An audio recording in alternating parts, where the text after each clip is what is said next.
Marcus Reno, who was the chief officer under Custer, Custer devised a plan when he got down close to the Indian encampment that he would take 5 troops, go to the north and hit the village from the north. Major Reno would hit it from the south, and Gibbons would come in from the west. When Reno took 3 companies and hit the village from the south, Indians poured out of there. He could see right quick that he couldn't make it. He was overpowered. So he told his troops, he said, dismount, we'll move back, make another skirmish line.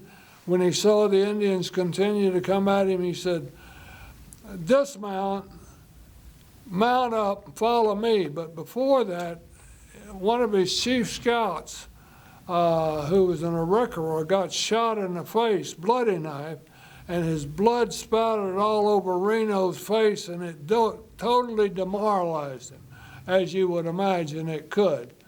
And so Reno told his troops, his 3 companies, they left the battle because they were just totally outnumbered, and they crossed the river and went up on a bluff.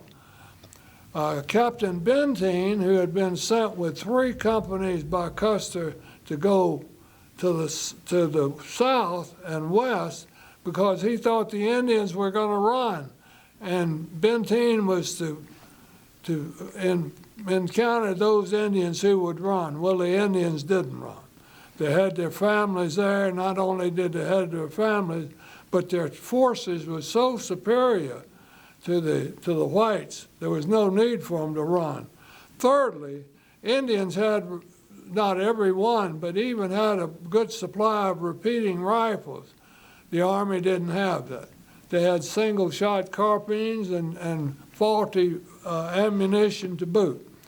So when Reno was sent packing, and he went across the Little Bighorn River and went up on a bluff, and about that time Reno came back by because there was no Indians he didn't encounter in it.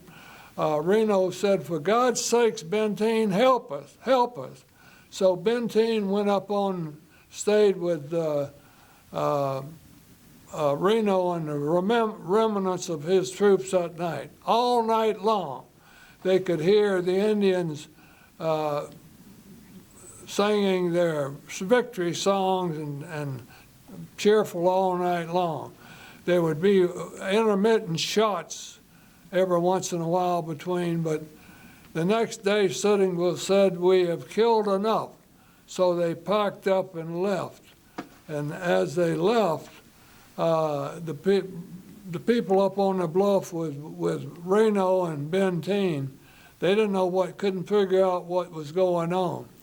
The next day, Gibbons finally got there, and he was trying to rendezvous to find where Custer and the rest of the troops was.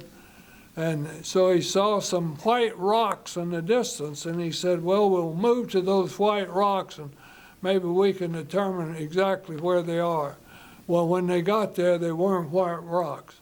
They were the dead bodies of all the Indians, all of the white soldiers that had been mutilated killed at the Battle of the Greasy Grass and stripped of their clothing, and those white bodies were their nude bodies.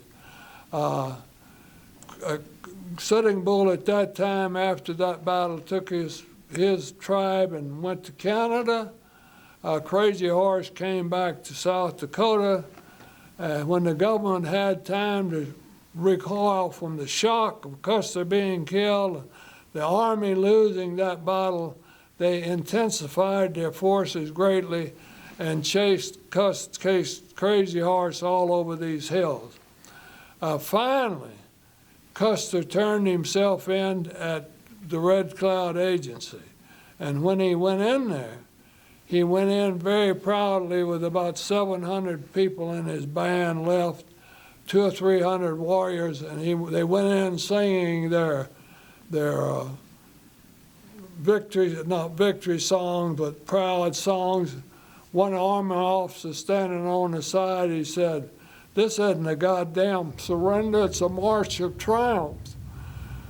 Crazy Horse went in, turned himself in at the RedCloud agency, and unheard of, practically. Crazy Horse's his supporters condemned RedCloud for signing the treaty with the government for 1868.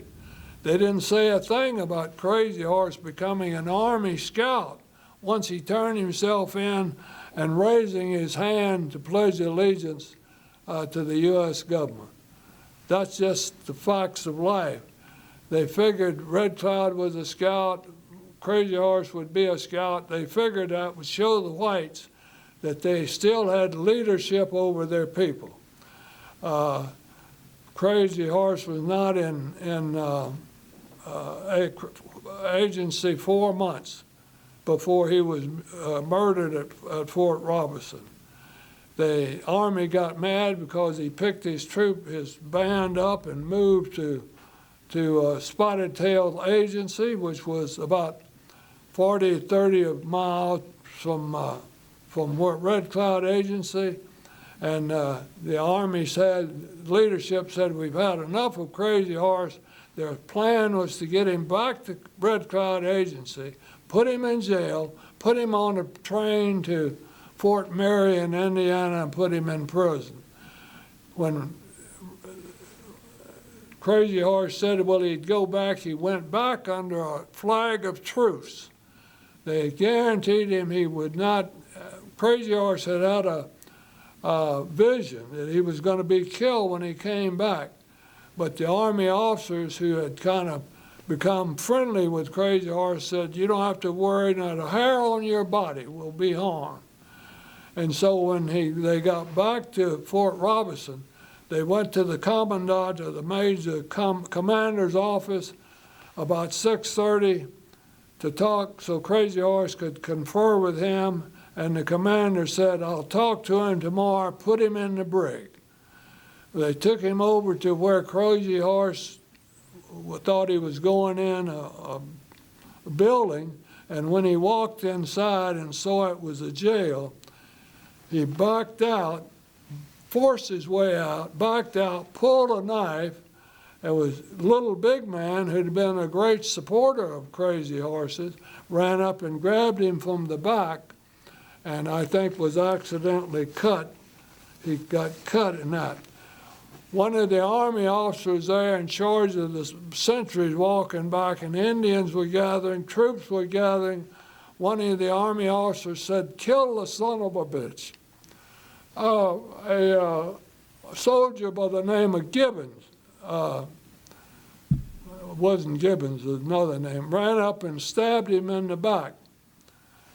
Went to internally, he was bleeding, he fell to his knees and supposedly said in Indian through an interpreter, "Stop, you have hurt me bad." They stopped and carried Crazy Horse into the adjutant's office and was going to put him on a cot, and he said, "No, put me on the floor." They put him on the floor. It was about 6:30. He died about 11:30 that night. And Crazy Horse was murdered 14 months after that battle.